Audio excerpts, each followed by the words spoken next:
माजी आमदार भाजपच्या नेत्या पंकजा मुंडे या गेल्या अनेक दिवसापासून भाजपात नाराज असल्याची चर्चा आहे। आता मी भाजपात आहे, भाजप थोडीच माझा आहे असं विधान करून पंकजा मुंडेंनी खळबळ उडवून दिली होती।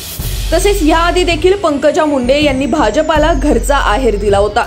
त्यामुळे आता त्यांची नाराजी पुन्हा एकदा उघड झाली आहे। मुंडे यांच्या नाराजीची चर्चा सुरू असतानाच आता राष्ट्रवादी काँग्रेसचे आमदार एकनाथ खडसे यांची आज पंकजा मुंडेंसोबत भेट होणार आहे।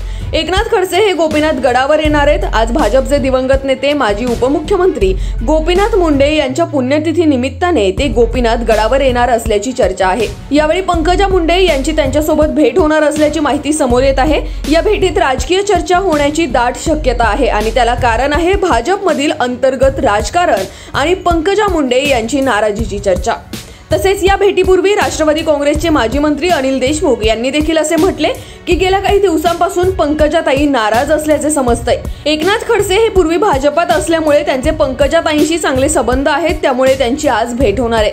कुठल्याही पक्षात इनकमिंग असतेच, पण पंकजाताईंबाबत माहिती नाही असं अनिल देशमुख यांनी म्हटलंय। त्यामुळे पंकजा मुंडे आता भाजप सोडणार अशा चर्चांना उधाण आलंय।